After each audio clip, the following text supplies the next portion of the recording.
जय सिया राम। हरे कृष्णा।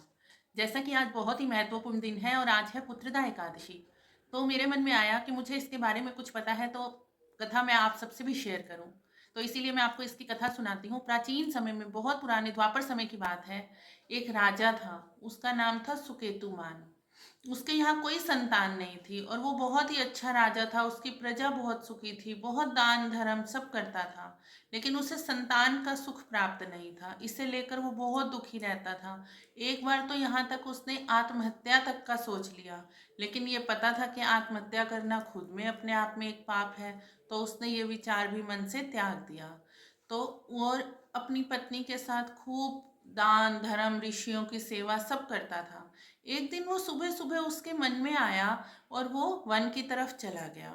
वहां उसने देखा काफी ऋषि आ रखे थे। नदी के पास बहुत ऋषियों का समूह आ रखा था। उन्होंने ऋषियों को प्रणाम किया, ऋषि मुनियों को, और उनसे कहा।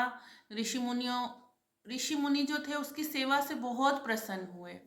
उन्होंने कहा, बता राजन, तेरी क्या इच्छा है। उन्होंने ऋषियों से कहा कि मेरे यहाँ कोई संतान नहीं है, मुझे तो एक पुत्र की इच्छा है। तो वो कहते हैं कि ठीक है, आप हमारे साथ, आज एकादशी है, पुत्रदा एकादशी है, आप हम आपको एकादशी का व्रत रखने की पूर्ण विधि बताते हैं। आप हमारे साथ आज एकादशी का व्रत रखिए।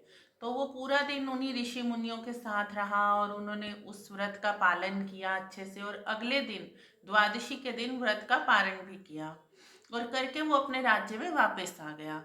और कुछ ही दिनों में उसकी जो पत्नी थी शैव्या, वो गर्भवती हो गई, और 9 महीने के अंदर, कुछ ही महीनों में उन्होंने पुत्र को, बहुत ही सुंदर पुत्र को जन्म दिया, सुयोग्य पुत्र को जन्म दिया।